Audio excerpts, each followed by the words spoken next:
Hey, Mr. Chairman, you used the word futile, and again, I think that's my concern. I think so much of this is futile. I regret that, but I think it's true.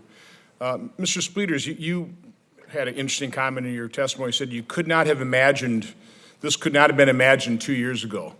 Can you explain what you mean by that?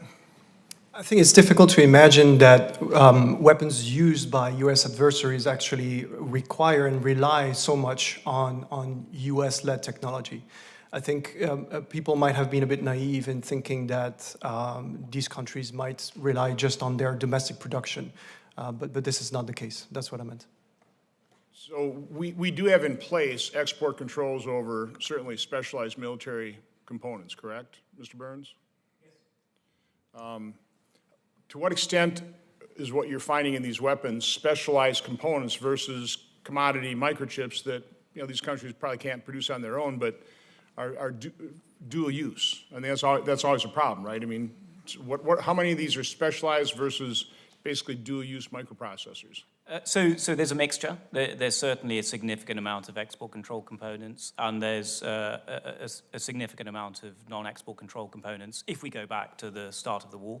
But if we look at things which are recovered from the battlefield now, we can find, and we've seen, very specialized pieces of equipment, particularly focused on the facilitation of artificial intelligence computations as a counter to prevalent electronic warfare, for example. Specialized to the extent they would have already been subject to export controls? So they were already evading those, or? Yes. The Russians have always, it's been going for over 100 years. Of course, they have built a huge architecture, and they did during the Cold War, to try and attempt to acquire our technology. So a comment was made that so much of this is already being manufactured in other countries like China, not exactly a friendly nation just right now. To what extent are the components that are being analyzed come from, for example, Chinese factories or overseas factories? I mean, I think part of the problem is so much sophisticated microprocessors are not produced in America anymore. Are most of them from overseas?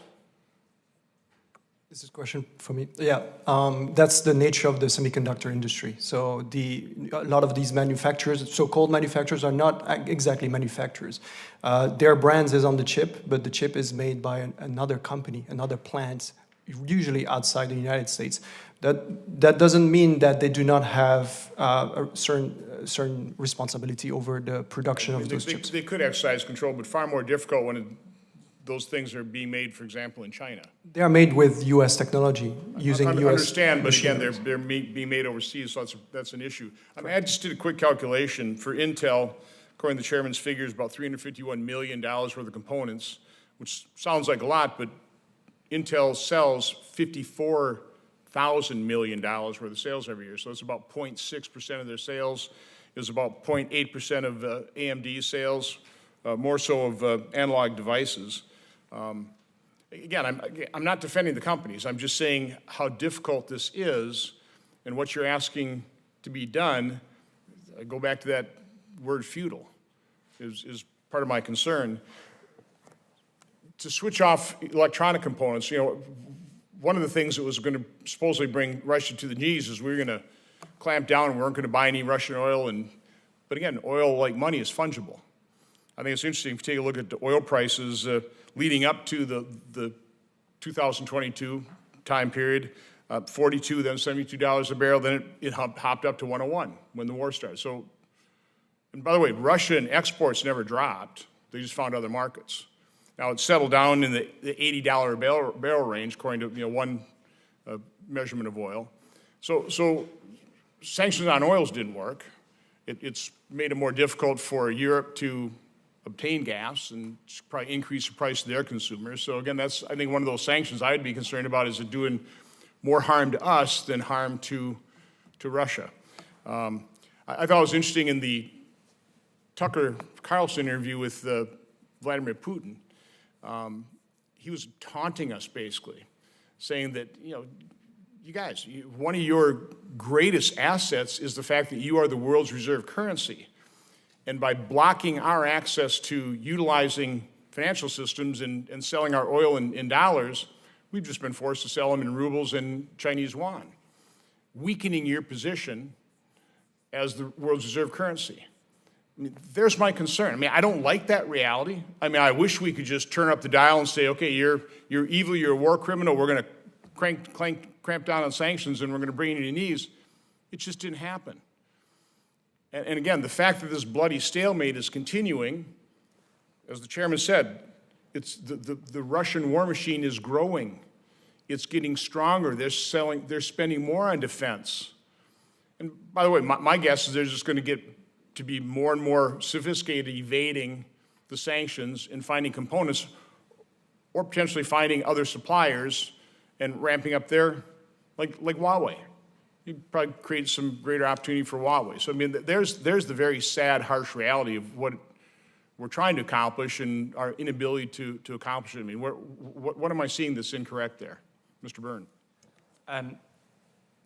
Respectfully, I disagree. So, for example, I have a contract between the Russians and the Iranians for munitions. It's not an open source contract, but it's a contract for the delivery of munitions. That's priced in dollars.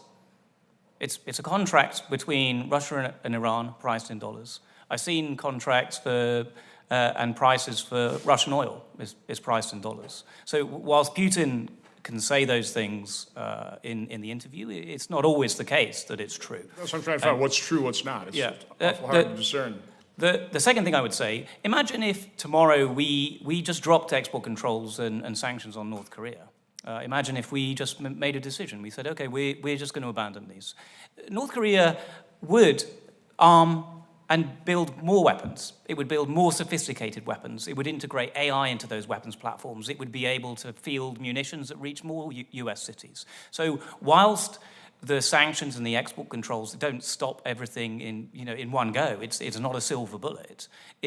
They do stop a huge amount of things that you don't see as a result of the fact that they're in force. And I think we would all be mad if we were to immediately stop export controls and sanctions against, for example, the North Koreans or the Iranians of this world. So I think the question is, how can we be more effective? Yeah. Again, I'm not opposed to it. It's just, I'm just trying to, what is the reality situation and what do we need to do to become more effective? Again, I come from a manufacturing background in medical device packaging. You had traceability throughout the process. I mean, almost to the little plastic pellet. There's probably no reason we can do this, but again, it gets far more complex when we're manufacturing overseas, which is one of the reasons trying to attract more of that manufacturing back here, we'd have greater control. So I'm past my time. Thank you, Mr. Chairman. Thanks, Senator Johnson. Senator Hassan.